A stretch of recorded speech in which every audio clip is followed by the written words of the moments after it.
पारत परिसरामध्ये वीज पुरवठ्यामध्ये सातत्यानं व्यत्यय. शिवसेना उभाटा गटाच्या वतीनं आंदोलनाच्या पवित्र्यात. भोकरदन तालुक्यातील पारत परिसरातील विजेचा प्रश्न गेल्या कित्येक दिवसापासून मोठ्या प्रमाणामध्ये बिकट झाला आहे. सर्वसामान्य जनतेला याचा त्रास सहन करावा लागत असून या संदर्भात वीज वितरण कंपनीच्या अधिकारी आणि कर्मचाऱ्यांना विनंत्या करण्यात आल्या, मात्र ते एकमेकांच्या आड लपून चालढकल करत आहेत. दिवसागणिक परिसरातील विजेचा प्रश्न हा गंभीर बनत चालला असून सुरळीत वीज पुरवठ्यासाठी शिवसेना ठाकरे गट आंदोलन करणार असल्याची माहिती जालना जिल्ह्याचे उपजिल्हाप्रमुख मनीष भैया श्रीवास्तव यांनी बोलताना दिली आहे.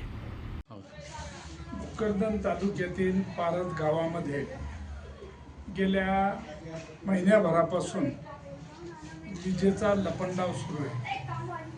खरं म्हणजे भोकरदन तालुक्यामधील पारद हे गाव विजेच्या बाबतीमध्ये अत्यंत संवेदनशील असं गाव आहे. 2002 मध्ये या ठिकाणी फार भयानक असं आक्रमक आंदोलन झालं होतं. 2 जिल्हे म्हणजे विदर्भ मराठवाडा असा संघर्ष निर्माण झाला होता आणि त्या माध्यमातून या ठिकाणी वीज पुरवठा सुरळीत करण्याचं काम तत्कालीन मुख्यमंत्री विलासराव देशमुख साहेबांच्या माध्यमातून झालं होतं. गेल्या अनेक दिवसापासून पारत गावाचा प्रभार हा अतिरिक्त व्यक्तीकडे दिला जातो. या ठिकाणी खऱ्या अर्थानं मुख्य सहाय्यक अभियंत्याची नेमणूक झाली पाहिजे, परंतु ती न करता थातूर मातूर कोणाकडे चार्ज दिला जातो आणि त्यांचं लक्ष या 11 गावांकडे राहत नाही. त्यामुळं अत्यंत बिकट अशी पाण्याची परिस्थिती, विजेची परिस्थिती निर्माण झालेली आहे. विजेच्या या अचानकच्या कारणामुळं पिण्याच्या पाण्याचा वर त्याचा परिणाम होतो.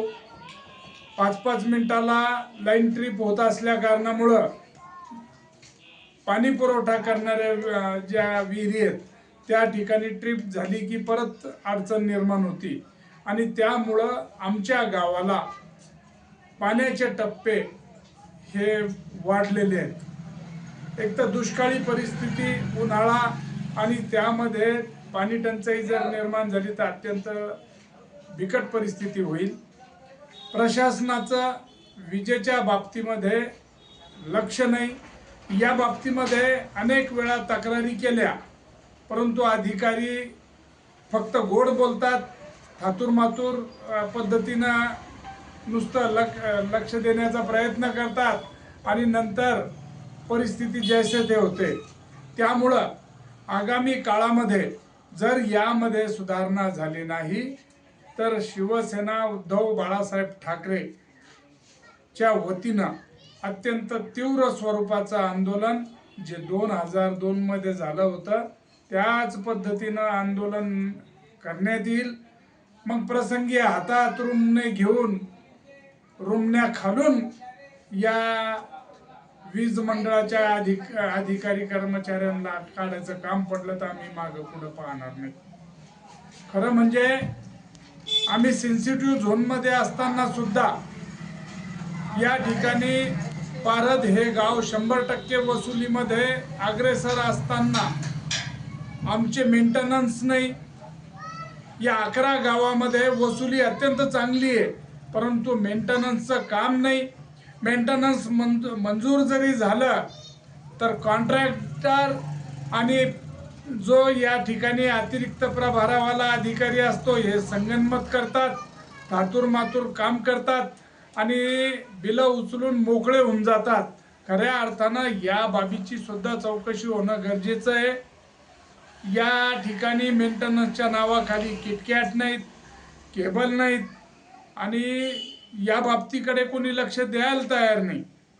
आम्ही पारत ग्रामपंचायत, विविध कार्यकारी सोसायटी आणि शिवसेनेचं एक शिष्टमंडळ अधीक्षक अभियंता यांना जाऊन भेटलो होतो.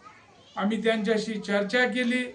त्यांनी या बाबतीमध्ये तात्काळ कारवाई करतो म्हणून आमच्या समोर सांगितलं, आम्हाला आश्वासन दिलं, परंतु अद्यापपर्यंत आम्हाला या ठिकाणी सहाय्यक अभियंता कायमस्वरूपी मिळालेलं नाही.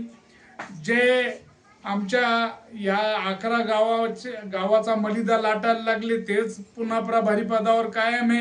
त्यांना या ठिकाणाहून पहिले काढलं पाहिजे, त्यांची चौकशी केली पाहिजे. अन्यथा शिवसेनेच्या वतीनं रोमनं हातात घेऊन तीव्र स्वरूपाचं आंदोलन करण्यात येईल व याची संपूर्ण आणि सर्वस्वी जबाबदारी वीज मंडळाची राहील. जय हिंद, जय महाराष्ट्र. प्रतिनिधी मजहर पठाण, भोकरदन, जालना, NTV न्यूज मराठी.